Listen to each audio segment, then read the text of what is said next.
بسم اللہ الرحمن الرحیم۔ شروع اللہ کے نام سے جو بڑا مہربان نہایت رحم والا ہے۔ لقد أنزلنا إليكم كتابا فيه ذكركم أفلا تعقلون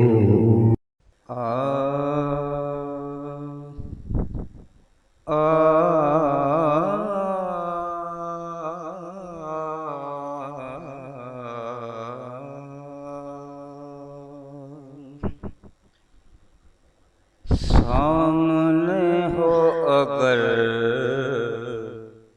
روح خیر البشر، سامنے ہو اگر روح خیر البشر، پھر عبادت کا کتنا مزہ آئے گا، دل میں ہے آرزو وہ جو ہوں روبرو، دل میں ہے آرزو وہ جو ہوں روبرو، پھر تلاوت کا کتنا مزہ آئے گا، سامنے ہو اگر روح خیر البشر، چاند ان کو جو دیکھے تو ہو شرمگی، تک کہ یوسف نحمده ونصلي على رسوله الكريم، اما بعد فاعوذ بالله من الشيطان الرجيم، بسم الله الرحمن الرحيم، محمد رسول الله صلى الله عليه وسلم، والذين معه أشداء على الكفار رحماء بينهم، تراهم ركعا سجدا يبتغون فضلا من الله ورضوانا، الصلاة والسلام عليك يا سيدي يا رسول الله، وعلى آلك وصحابك يا حبيب الله، الصلاة والسلام عليك يا سيدي يا رسول الله، وعلى آلك وصحابك يا محمد رسول الله صلى الله عليه وسلم۔ او حلقہ یاراں تو بریشم کی طرح نرم، رزم حق و باطل ہو تو فولاد ہے مومن۔ دوستان محترم، تقریباً تیسری نشست ہے۔ ہمارے بیان کا جو عنوان ہے وہ ہے صحابہ کا عشق، کہ آپ صحابہ نے نبی پاک علیہ الصلوۃ والسلام سے کس طرح عشق کیا۔ تو ہمارا جو بیان ہے دوستان محترم وہ یہاں تک پہنچا کہ حضرت علی رضی اللہ تعالیٰ عنہ کی نماز عصر قضا ہو رہی تھی، لیکن آپ نے پیارے آقا صلی اللہ علیہ وسلم کو نیند سے بیدار نہیں کیا۔ جب آپ کی آنکھ مبارک کھلی تو آپ نے پوچھا کہ اے علی نماز عصر ادا کر لی ہے؟ تو آپ نے فرمایا کہ قضا ہو گئی۔ آپ نے کہا نہیں۔ آپ نے ایسے انگلی کی اور سورج کو پھر اسی جگہ پہ لا دیا، اسی جگہ پہ لا کھڑا کیا جہاں پر عصر کا وقت ہوتا ہے۔ تو پیارے آقا صلی اللہ علیہ وسلم نے ارشاد فرمایا اے علی اپنی نماز قضا نہیں ادا ہی نماز پڑھو۔ تو مقصد بات کرنے کا یہ ہے کہ جو صحابہ کرام رضوان اللہ اجمعین تھے وہ اتنا عشق کرتے تھے کہ عبادت بھی اس کے آگے وہ کم سمجھتے تھے۔ وہ کہتے تھے جو کچھ بھی ہے ہمارا محمد صلی اللہ علیہ وسلم۔ اب نماز چونکہ بہت اہم چیز ہے، لیکن آپ نے نماز نہیں ادا کی، آپ کے عشق میں انہوں نے آپ کو نیند سے بیدار نہیں کیا۔ لیکن اس وقت ہم بات کرنا چاہیں گے امت کی کہ ہمارے لوگ جو نبی اکرم صلی اللہ علیہ وسلم کی امت ہے یہ زوال سے کیوں دوچار ہے، پریشانیوں میں کیوں مبتلا ہے؟ تو دوستان محترم، عالم اسلام شکست خوردہ کیوں ہے؟ عالم اسلام کی روحانی قدریں کھو کیوں گئی؟ ہم لوگ در بدر ٹھوکریں کھاتے پھر رہے ہیں، ہمارے سینوں سے ایمان کی تپش کیوں نکل گئی؟ ہمارے کردار کیوں برباد ہو گئے؟ امت مردہ کیوں ہو گئی؟ ہماری رگوں میں ایمان کا گرم خون گردش کیوں نہیں کر رہا؟ عالم کفر کے سامنے ذلیل و رسوا کیوں ہو رہے ہیں؟ ہم کیوں بھکاری بنے ہوئے ہیں؟ سب کچھ اپنے پاس رکھتے ہوئے پھر بھی کچھ بھی اپنے پاس نہیں ہے۔ اس کی وجہ کیا ہے؟ اس کی وجہ صرف اور صرف ایک ہی ہے کہ ہم نے پیارے آقا صلی اللہ علیہ وآلہ وسلم سے تعلق جو ہے وہ توڑ لیا، بجائے جوڑنے کے تعلق کو توڑ دیا۔ جب عشق کا تعلق ٹوٹ جائے تو پھر وہ جو امت ہے وہ رسوا و ذلیل ہو جاتی ہے، اس کو بہت کچھ عذاب دیکھنا پڑتا ہے۔ تو دوستان محترم، ہماری امت نے، ہمارے لوگوں نے پیارے آقا صلی اللہ علیہ وسلم کے وہ گیت اور ترانے گانے چھوڑ دیے، آپ کی وہ نعت پڑھنی چھوڑ دی۔ آپ نے دیکھا ہوگا نعت خواں حضرات، آپ نے غور کیا ہوگا، اگر نہیں غور کیا تو آپ غور کر لیں۔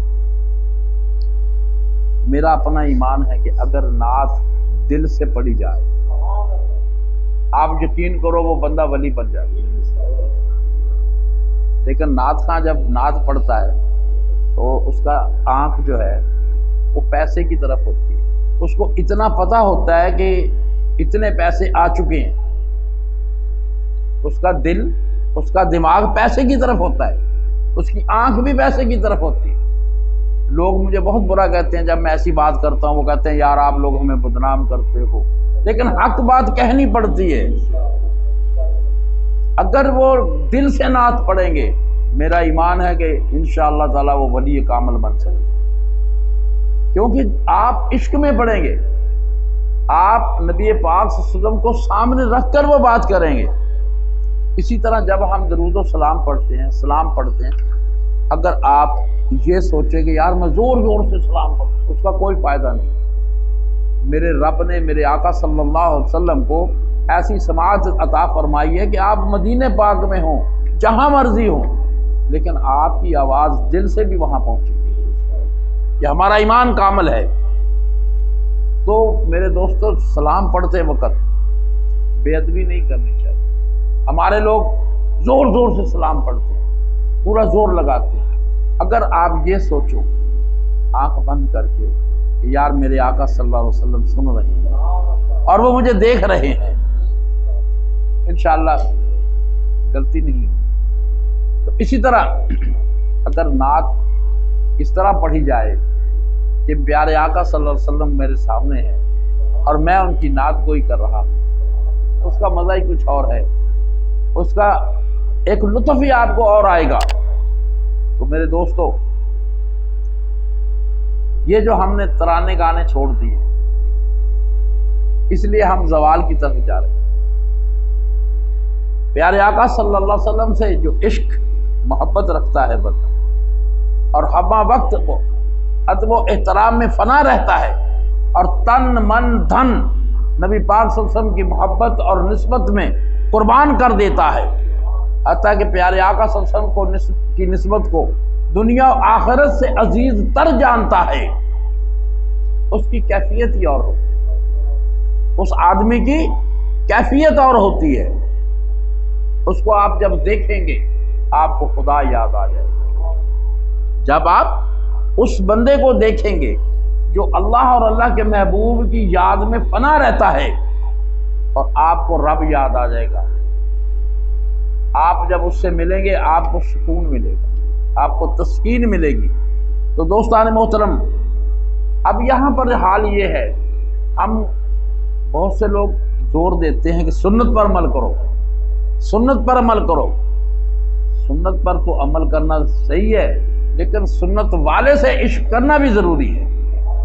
جب تک آپ سنت والے سے عشق نہیں کریں گے، آپ کو سنت ادا کرنے کا کوئی فائدہ نہیں ملے گا، جو رب تعالیٰ نے صاف صاف کہہ دیا کہ جس نے میرے کو پانا ہے وہ میرے محبوب سے عشق کرے، میرے محبوب صلی اللہ علیہ وسلم سے پیار کرے۔ اگر وہ آپ سے پیار نہیں کرے گا وہ رب کو نہیں پا سکتا۔ تو دوستان محترم، سنت ضرور ادا کیجئے، زور بھی دیجئے، لیکن اس کے ساتھ ساتھ سنت والے سے پیار کریں، سنت والے سے عشق کریں۔ اسی طرح ہم لوگ سیرت کی بات کرتے ہیں، سیرت پڑھتے ہیں، سیرت کی باتیں کرتے ہیں کہ ہمارے آقا صلی اللہ علیہ وسلم ایسے ہیں، ایسے ہیں، آپ کی چال ایسی ہے، آپ کی زلف مبارک ایسی ہیں، لیکن وہ خالی زبان سے کہتے ہیں۔ اگر عشق بھی ہوگا تو بات کرنے کا مزہ ہی کچھ اور ہوگا، اور اس بندے کا جب آپ چہرہ دیکھیں گے آپ کو خدا یاد آ جائے۔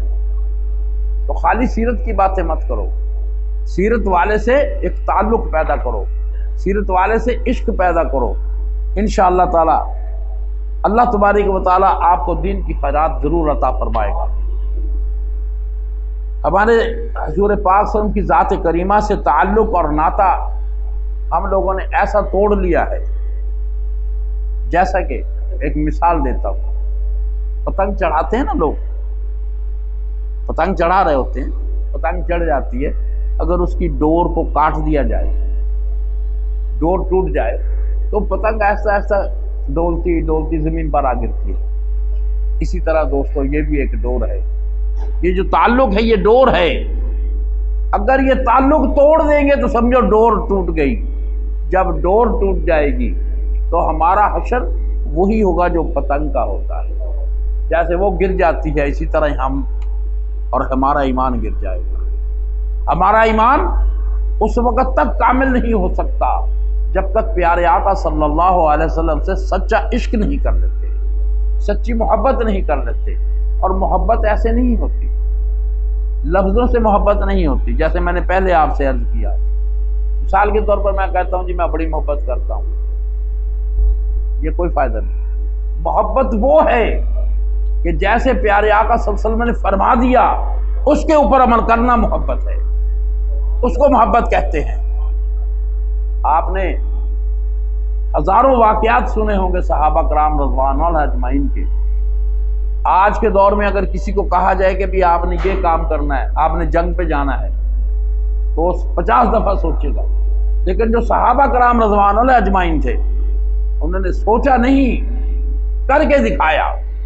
تو میرے دوستو، اسی طرح پیارے آقا صلی اللہ علیہ وسلم نے جو ہمیں دین دیا ہے، اس دین کو دیکھتے ہوئے، ان کی باتوں کو دیکھتے ہوئے، جو کچھ آپ نے کہہ دیا بس اس کے اوپر عمل کرو۔ آپ نے فرما دیا کہ آپ نماز پڑھو 5 وقت نماز پڑھو۔ اب اگر کسی کو کہا جائے کہ یار آپ 5 وقت نماز پڑھو وغیرہ، جا اپنا کام کر، میں نے اپنے لیے پڑھنی ہے، تمہارے لیے نہیں پڑھنی، دوستو یہ بات نہیں۔ جب حشر ہوگا وہ جو شخص کہہ رہا ہے کہ میں نے اپنے لیے پڑھنی ہے، جو جنتی لوگ ہوں گے ان کو وہ کہے گا یار میں بھی تمہارا دوست ہوں، یار میرا بھی کچھ خیال کر لو۔ یہ قرآن کا واقعہ ہے، قرآن کہتا ہے، وہ کہے گا یار مجھے پیاس لگی ہوئی ہے، تھوڑا سا پانی مجھے دے دو، تو وہ کہیں گے نہیں، یہ پانی تجھے نہیں مل سکتا۔ اور اللہ تعالیٰ ندا دے گا کہ اے بندے، تو نے دنیا میں مجھے بھلا دیا، آج میں نے تمہیں بھلا دیا۔ تو میرے دوستو، محبت اور عشق جبھی کامیاب ہوتا ہے، جب بھی آپ ایمان پائیں گے، جب آپ پیارے آقا صلی اللہ علیہ وسلم سے محبت کریں گے، عشق کریں گے، ان کے کہنے پر عمل کریں گے، جو کچھ آپ نے فرما دیا اس کے اوپر عمل کریں گے، تو پھر وہ جو پتنگ کی ڈور ہے وہ قائم اور دائم رہے گی۔ ایک ایسا زمانہ بھی گزرا ہے، ہمارے مسلمان لوگ مشرق سے لے کے مغرب تک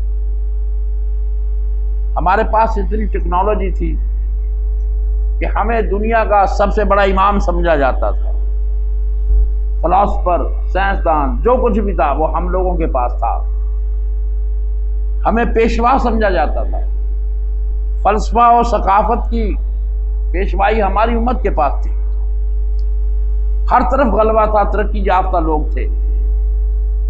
یورپ جہالت کی تاریکی میں ڈوبا ہوا تھا اور ہمارے لوگ اس وقت ترقی پر تھے۔ غرناطہ اور دوسرے بہت سے جیسے بغداد ہے، وہاں ہماری تعلیم کی یونیورسٹیاں تھیں، یہ لوگ وہاں آ کر تعلیم حاصل کرتے تھے میڈیکل کی۔ جیسے آج ہم لوگ یورپ جاتے ہیں، امریکہ جاتے ہیں، فرانس جاتے ہیں، یہ لوگ ہمارے پاس آتے تھے۔ اب وجہ کیا ہے؟ ہم کیوں وہاں جاتے ہیں؟ اس لیے کہ ہمارا تعلق ٹوٹ گیا، ہم ذلیل و رسوا ہو رہے ہیں۔ اگر ہم اپنا تعلق مضبوط بنا لیں گے تو انشاءاللہ تعالی فتح ہم لوگوں کی ہوگی، اور ہمارا دین جو ہے اس کا بول بالا ہوگا۔ وما علینا الا البلاغ المبین، جنہوں نے سنت نہیں پڑھی